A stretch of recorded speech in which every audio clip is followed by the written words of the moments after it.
আসসালামু আলাইকুম, সবাইকে মাঠের গল্প চ্যানেলে স্বাগতম। তো আজকে আমার সাথে একজন রয়েছে যার নাম রয়েছে পুরো দেশে চর্চা চলছে পারফরমেন্সের দিক থেকে। তিনি হচ্ছেন জাহিদ সৈকত। তিনি আজকে চলে আসছে ঢাকা 5 টেবল চ্যাম্পিয়নশিপ সিজন 3-এর রাউন্ড অফ 16-এর খেলতে। ওয়েলকাম বাই ঢাকা 5-এ। ঢাকা 5 টেবল চ্যাম্পিয়নশিপ সিজন 3-এর যে আয়োজনটা, টুর্নামেন্ট আয়োজন, মাঠের পরিবেশ, তারপর হচ্ছে লাইভ ব্রডকাস্টিং, সব মিলিয়ে কেমন লাগতেছে খেলে? আলহামদুলিল্লাহ, আমি অসংখ্য ধন্যবাদ জানাতে চাই আপনাকে। প্রথমে আমি টুর্নামেন্টে আগেও একটি ম্যাচ খেলে গিয়েছি, আজকে সেকেন্ড রাউন্ড অফ 16-এর ম্যাচ। আলহামদুলিল্লাহ আমরা জিতেছি, বাংলা বাজার ব্যাটালিয়নের টিমের হয়ে আমি খেলতে এসেছি।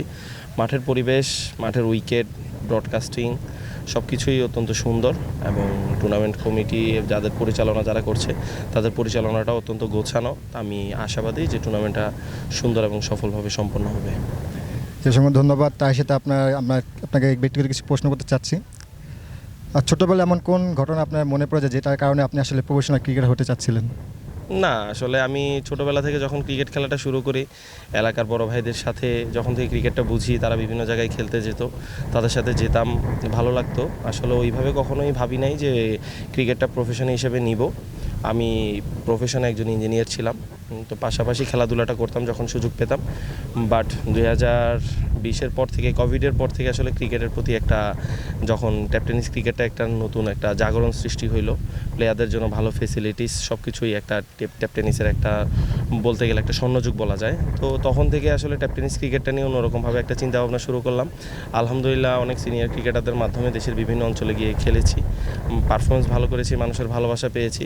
তো আস্তে আস্তে এই ক্রিকেটের প্রতি আকৃষ্টতা, তো আলহামদুলিল্লাহ এখন ভালোই যাচ্ছে। আমার ভবিষ্যৎ পরিকল্পনাটাও ইনশাল্লাহ আমি চেষ্টা করব, যতদিন ব্যাটে বলে দারুণ একটা সময় আমি যাই, আমি চেষ্টা করব আমার খেলাটা উপভোগ করার জন্য, দর্শকদেরকে আরও ভালো খেলা উপহার দেওয়ার জন্য। জি, অসংখ্য ধন্যবাদ। তাই সেটা একটা প্রশ্ন করতে চাই, সেটা হচ্ছে প্রতিটা ক্রিকেটারের জীবনে এমন একটা মুহূর্ত চলে আসে খুবই চাপের মুখে, মানসিক প্রেচার, ফ্যামিলিগতভাবে সব কিছু থেকে, এমন কখনো আপনার হয়েছে?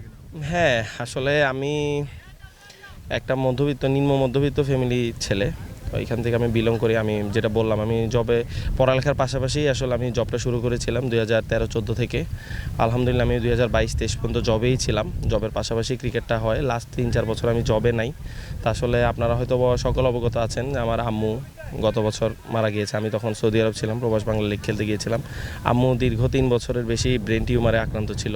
তো ওই সময়টা আমার জন্য আসলে অনেক টাফ ছিল, অনেক টাফ একটা সিচুয়েশনের মধ্যে দিয়ে আমি গেছি। আমার ফ্যামিলিগতভাবে, পাশাপাশি আমার অর্থনৈতিকভাবে পারিবারিক চাপ সব কিছু মিলিয়ে একটা একটা কঠিন সময়ের মধ্যে গিয়েছিলাম। বাট পাশাপাশি আমি ক্রিকেটটা কন্টিনিউ করার চেষ্টা করেছি।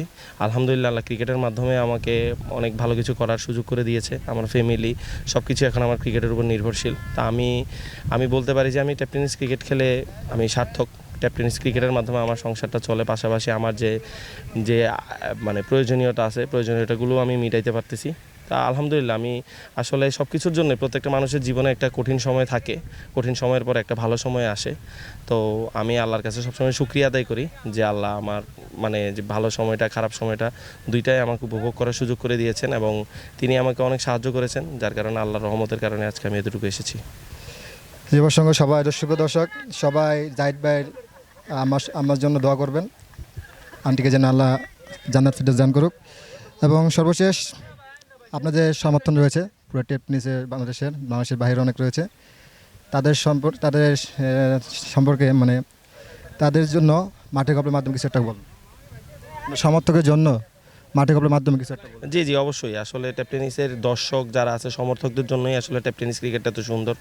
তো আমরা সবসময় যারা মাঠে ক্রিকেট খেলি, আমরা প্রত্যেকটা প্লেয়ারই চেষ্টা করি দর্শকদের মন জয় করার জন্য, দর্শকদেরকে ভালো খেলা উপহার দেওয়ার জন্য। আমি মাঠের গল্পকে অসংখ্য ধন্যবাদ জানাতে চাই। আপনারা এত সুন্দর লাইভ টেলিকাস্ট করেন, পাশাপাশি বিভিন্ন প্লেয়ারদের অনেক জীবন বিবরণী আপনারা তুলে ধরেন। তো আমি দর্শকদেরকে অসংখ্য ধন্যবাদ এবং তাদের প্রতি কৃতজ্ঞতা জানাই।